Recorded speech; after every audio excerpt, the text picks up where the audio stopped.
There are a lot of storylines heading into week number 6 here at Daytona. Some stem from from last week at Las Vegas, while others stem from this week's events here at Daytona. The first of which was that tempers had started to flare between Jay Norrie and Damon Scott after Jay Norrie punted car number 18 into Casey Lester, as Norrie then eventually wrecked car number 12, Casey Lester. That stemmed from events that happened a little bit earlier in the race when Jay Norrie was trying to lap car number 12 of Casey Lester. Lester then pulled down in front of the 01 and nearly causing a wreck there. As a result, Jay Norrie, several laps later, would then punt the 12 out of the way, causing the race to end under yellow flag in regulation. Norrie would eventually go on to finish the race in 5th. In the 4th spot, while Damon Scott would go out of the race and would actually be hit by Nick Dunnigan in car number 71. Damon Scott was not injured, but had a few words to exchange to Jay Norrie. And we do have the quote, but we're really don't have the censor bar out right now to pull it out.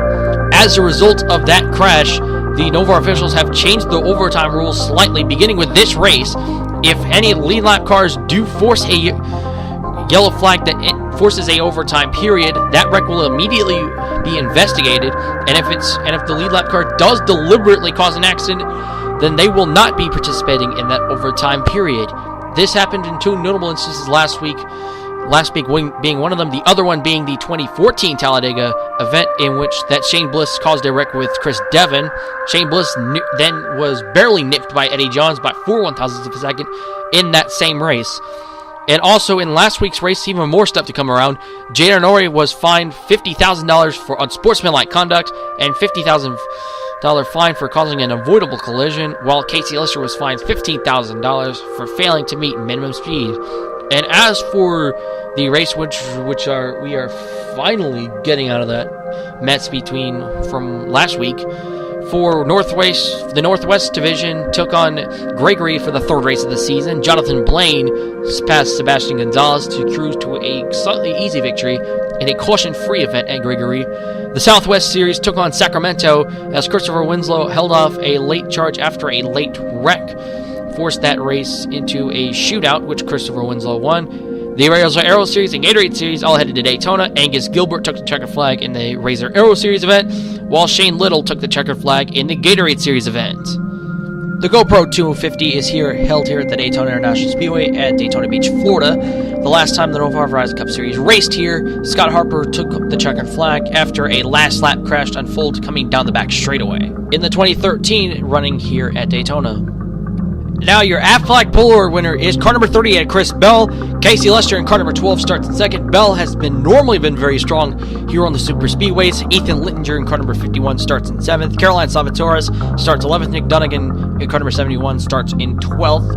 Mike Hogan in car number 17 starts in the 15th spot. Ray Landelson in car number 78 makes his first start of the year, starts 20th. As Molko Matzo also made his first start of the year, he starts, I believe, in 9th. Travis Johnson, car number 14, starts in 30th in his first career start in the NOVAR Verizon Cup Series. And then we see at the last row, Shane Hart, car number 59, your points leader going into this weekend, had to rely on a provisional. He starts 41st. So Bell in car number 38 leads the field down to the green flag. He gets a pretty good start over car number 12, Casey Lester. Brandon Green in 3rd, Justin Clinton. Bell already jumps to the high side. I don't think that 30 car, Brandon Green, even got a good start at all.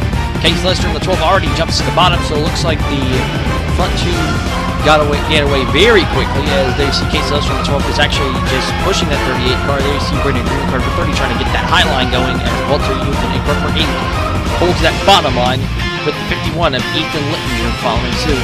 As we head into turn number 3, Casey Lester in the 12. Lester's going to try to go to the bottom. However, Lester does have the door opened up. Bell's still holding the bottom. Bell goes high. Lester's still going to be there. Then we see Walter Youth and Nathan Littinger. They're going to follow the 12 and the 38. Bell leads the first lap as Casey Lester in the 12 is contemplating going inside. Youth and Littinger go to the bottom of the racetrack. There you see Walter Youth and Chris Bell shuts the door on the 8. And we have the 51 of Ethan Littinger just following the 8 car of Walter Youtham. Ike Jays Jr. car number 09 is following suit. There you see the 51 of Ethan Littinger. Littinger going to the bottom of the racetrack to the lead under car number 8 of Walter Youtham. Ethan Littinger, who had that 2nd place finish last week at Las Vegas, could have won the race had the Race not been forced into overtime, as Littinger is now back to the lead very early on in this going. Caroline Salvatore is in car number 7, and the 48 CJ Gordon are also following suit. Gordon, who ended up failing qualify last week in Las Vegas, he makes the event here and actually qualifies himself into the top 20. Ike Jr., car number 09, going to the bottom of the racetrack. He will take the lead away from car number 51 of Ethan Littinger. Casey Lester in the 12 will follow suit. As we have our first caution of the day, on lap number 7, Ronald Portland, car number 31, washes up the track, gets into the Walter Youth into the 8. Justin Clingson's in there. Mike Hogan in the 17 is also in there. Mocha Mansell, who had a very good qualifying effort, gets involved. He gets hit by the 8, and we got more cars wrecking up ahead. Well, let's take a look at what happens. Looks like the 31 just washes up the track, gets into Walter Youth, that gets into Mark Mongill as well. As there you see Mike Hogan get spun around. We got more cars involved. As here's a look from Mike Hogan's perspective. There you see the 31 just washes up the racetrack. Clinton tries to come down, but Hogan just has nowhere to go. Mocha Mansell, Sean McDowell, Ray Lendelson, who is also making his first third of the year, is also involved. Stephen Wolk, Nick Dunnigan, Shane Harden, the points leader going into this weekend, is also collected as well. As here's from Shane Harden's perspective, Harden was in the middle of a 3-wide situation. He tries to go high, actually does a pretty good job for the most part slowing down. There you see Dunnigan in the 71 gets collected. Shane Howard in the 3. It just taps the back of the 17 of Hogan as the 59. The 59 Harden would keep on going. However, he would be involved in another minor incident with Nick Dunnigan. Dunnigan would send the car around as Harden would put down. Harden would drop out of the race because of that, and also with Nick Dunnigan. We would have the restart on lap number 11. Max Rapon in car number 77 would run on the restart. Casey Lester in the 12 immediately goes high. As there you see IJ Jr. in the 09 trying to decide which lane. IJ Jr. will go to the bottom. Scott Harper in car number 6 will try to follow the 12. However, Harper is too far back. Kyrie Youth in the 57 who started dead last. She is all the way up to 4th. As there you see Max Rapon in the 77 is trying to get there. IJ Jr. is trying to make it 3 wide, and he might be able to, as Casey Lester in the 12 apparently gets a really good run down the back straightaway, and Lester will retake the lead with IJ Jr. in the 09 following in second. And Lester going to start to build up a huge lead. IJ Jr. is going to appear to get second spot away from both Youth and Rapon. Ethan Littinger in the 51 is going to follow suit for second. As here we see a few laps later, this would actually be the result. As I mentioned, Silver Green Racing had struggled last week. They had 2 cars involved in a late race wreck. Both of them got swept out, and they actually started brewing the rivalry between Ease Racing and Silver Green Racing. Silver Green Racing, as a result, they get all 3 other cars that qualified. They're running 1, 2, 3. Chris Bell in the 38 is the Ease Race car. He's 4th, as knowing the fact that the only other car that's also in there, Chandler Blake, is stuck towards the back of the pack. As you can see, I believe he's right behind Chris Clark in there. As we have another driver making his debut, however, as a replacement, Travis Johnson in car number 14. Travis Johnson is a NOVAR GameStop Truck Series driver, and he was tapped in due to the fact that with Warren expected to be out for about 6 weeks. During that 6-week span, Johnson's only expected to run 2 truck races that year. One of them is, I believe at Darlington next week, or scratch that, it's actually at Edmonton, where while the NOVAR Verizon Cup Series head to Edmonton, it's actually also in a 2-week stretch. O'Reilly Raceway Park, which I believe in the same weekend as the Verizon Cup Series go to Indianapolis, and then the following week, where the Verizon Cup Series head to Edmonton, the Truck Series will be heading to Edmonton Airport, as Johnson's running toward the back of the pack. Lap traffic would be a major issue here, as you see Brandon Green. Green almost gets into Lester, and actually Ethan Littinger in the 51 just hits the back of car number 30, as Littinger would not be affected at all as a result of the damage. However, Cody White in car number 22 gets held up behind car number 30, Brandon Green, and looks like Cody White just doesn't want to take out a good chunk of the field. As a result of that, White's going to try to come down. However, he doesn't have enough room. He was almost going to take himself out from Todd Piper. And so we see the rest of the leaders up ahead. As meanwhile, here's Caroline Salvatore in car number 7. Salvatore, despite beating Ethan during the rookie shootout, Salvatore had not really had the best of season so far, as this is, I believe, only the 3rd race of the season. There we see, I believe, near contact between Casey Lester and Kyrie Youth, both of them save it though. But Caroline Salvatore, despite having a rookie shootout victory, Salvatore was just been nowhere near down in the running order in the rookie shootout. But I believe right now, car number 7 of Caroline Salvatore, who took over from Mike Hogan as Hogan left for Ease Racing. Salvatore is still doing a pretty good job here today in that number 7 Toyota for Tyson Bell Racing, as she's now gonna try to get under that 38 car, Chris Bell. We would have quite a long green flag run. However, that was interrupted on lap 43. Travis Johnson makes a rookie mistake, tries to go high above another lap car. I mean, Thomas Lawyers. Todd Piper in the 26 also got a piece of that. Todd Piper would fall way off the pace as a result of that, while the 16 was basically already off the pace. On the restart, car number 6 of Scott Harper would lead on this restart, with Kyra Youth and car number 57 running in the second spot. There you see C.J. Gordon, car number 48. With Harden basically out of this race, C.J. Gordon can now try to take opportunities, just like what Harden did last week when Gordon ended up DNQing, with Harden taking the victory. C.J. Gordon wants to do that feat as well. There you see the 6 of Scott Harper is leading the train on the outside. Alan Kimmel in the 88 is running in 4th. Chandler Blake in car number 15 is running in the 5th spot. Tony Wider in 35 is also in there, running in the 6th spot. Kyra Youth in the 57 tries to look under the bottom.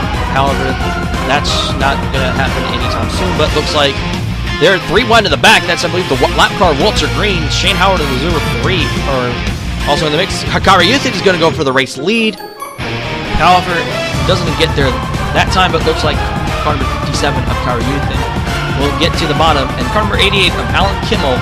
Kimmel looks to the bottom. We would have a really long green flags run in about 50, about a good chunk of the race later. This is about, I believe, we're about 3/4 of the race through. Chris Bell is actually in the race lead. Alan Kimmel in car number 88 in second. Scott Harper in 6 running in 3rd. It would actually be kind of a very clean race, but here's the battle, I believe, for 4th. Cody White in car number 22 is running in the 4th spot. IJ Jr. 5th. Ethan Littinger running in 6th. Kyra Youth in 7th. Chandler Blake in the 15. Also still in the mix there. And number 15, Exide Battery Chevrolet. There we see Todd Piper in the 26. He would be another lap car getting involved in the mix. There you see Ethan Littinger trying to go for the lead under Chris Bell. Piper just blocks the 51 of Ethan Littinger, and as a result, Bell's going to retain the lead. Scott Harper in the 6 is trying to go to make a very tight move under there, and looks like Harper couldn't really get the lead there, as now Bell retains the lead despite a very ambitious move by car number 6 of Scott Harper. Piper would get in the way, as here is the pack about a few laps later.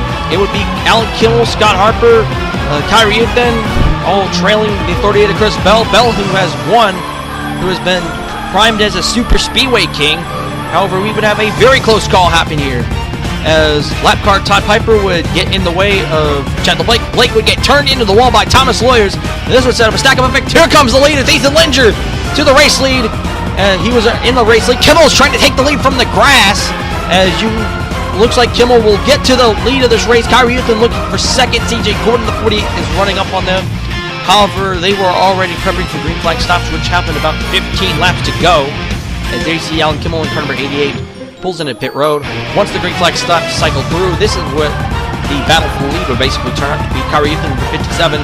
Youthen is looking to snap a 6-year losing skid that dates back to Burlington of 2009. Alan Kimmel has not really won a race in about the past 2 years. That last win technically coming in an all-star event in 2012. Travis Johnson would meet Thomas Lawyers again. That would basically force the caution. And on caution, Carter Pappas in car number 4, nowhere to go, into the back of the 16. As Pappas, who I believe fell up behind and was involved in lap traffic, Youthen would beat Kimmel back to the caution, and for the 2nd week in a row, a NOVAR race will be going into overtime. So here are the overtime rules and notes here for Daytona. The total laps and distance will be determined by track distance, since Daytona is larger than 2 miles. This is basically going to be a green-white checker with 2 laps. Any cars off the lead lap will not compete in the overtime period, so basically any cars off the lead lap or did not finish, their finishing result will be official. If the caution comes out prior to taking the white flag, they'll take the white flag, complete that period, and then run another 2 laps until we get a green flag finish. And that basically states what the unlimited attempts are for overtime, as there is no limit, so the race must end under green flag conditions. So here is the running order as of the end of regulation of 100 laps. Kyra Youth is the leader of the race. Silverton Racing, which they had a very good outing here in Daytona. They start 5th, 6th, and 7th in this overtime period. Out of 30 cars competing in the overtime period, 14 will be running in this overtime period. KCO2 is the last of them.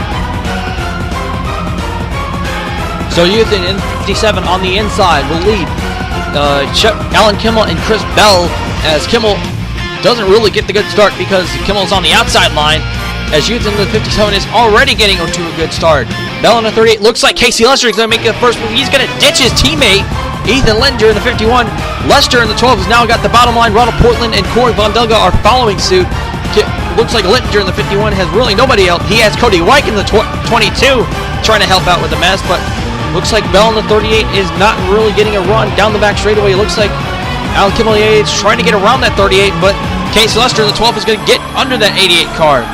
As now coming into turn number 4, coming down the front straightaway now, Casey Lester in the 12 is now going to have the help of the 31 of Portland. Lester now is now hooked up behind the 38 as Euthan takes the white flag. Kyrie Euthan has not won a race in about over 6 years. Her last win came at Burlington of 2009. Euthan in the 57 is still holding the middle line. Lester has meanwhile gotten by Bell for second, but does Casey Lester in the 12 have enough for that 57 of Kyrie Euthan? Euthan leads the field down the back straightaway as Bell in the 38 is now trying to hold on for dear life between the 31 of Portland and the 23 of Corey Von Delga. Lester does not have the run. It does Lester. Lester has the line, but doesn't appear to get the lane open up. And now out of turn number 4, Casey Lester does not have a charge, and Kyrie Euthan will snap a 6-year winless streak with a win here at Daytona. Lester gets second, and Chris Bell is able to hold off Portland and Von Delga for third. So Kyrie Euthan holds off a charge from Casey Lester on the final lap to win here at Daytona. Kyrie Euthan is the second straight driver to win a overtime race at the end of regulation. And just to have a little note, Kyrie Euthan, this marks the 5th straight race that the lap leader has gone on to win the race. However, Euthan is the first to get the full 45 points due to the fact that Kyrie Euthan started last and climbed all the way up to the front and led the most laps. So Euthan is the first driver to get the full 45 points. And just to note on Monster Energy Racing, this is the 7th win if you date back to last year, race 17 at Mosport. This is the 7th win in the last 9 races for Monster Energy Racing, and 4 of its 5 drivers currently on the roster have made it to victory lane. The only driver that has yet to go to victory lane for Monster Energy Racing during that stretch was Chris Clark. Second place is Casey Lester in car number 12. Lester, who kind of redeemed himself after that little incident at Las Vegas. Chris Bell in car number 38 was actually running second, however was passed by Casey Lester on the final lap and couldn't really do anything to get the 12 right by the 57. Corey Von Delga, car number 23, very good run for car number 23 of Corey Von Delga. He finishes 4th, and also a very quiet day for that 23 team. Another driver who had a very quiet day, that's 31 of Ronald Portland. He finishes in the 5th spot. Max Ravon, who led a good portion, a little bit of the race, he finishes in 6th. 7th is Alan Kimmel, who had a chance to win the race at the end of regulation.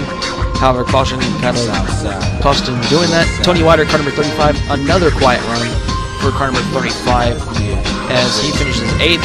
9th is Ethan, then Littinger in car number 51, his second straight top 10 finish. And rounding out the top 10 is Scott Harper in car number 6. And now we take a look at our point standings, and keep in mind in next week's event at Darlington, these are how the groups are going to be set up. The first 37 and then the bottom 37, that's how it's going to be based off. That's how the qualifying groups will be based off. So here's basically a rundown of the points. This is just only for the first 20, but the full standings can be seen on the NOVAR forums. Shane Harden in car number 59, he retains the points lead despite having that early race record dropping out because of that. CJ Gordon with his 15th place finish cuts the lead to 4 points going into Darlington. Harden finished 37th in this event, so though Harden retains the points lead, but it's just cut drastically. Kyrie Euthan also cuts into that points lead.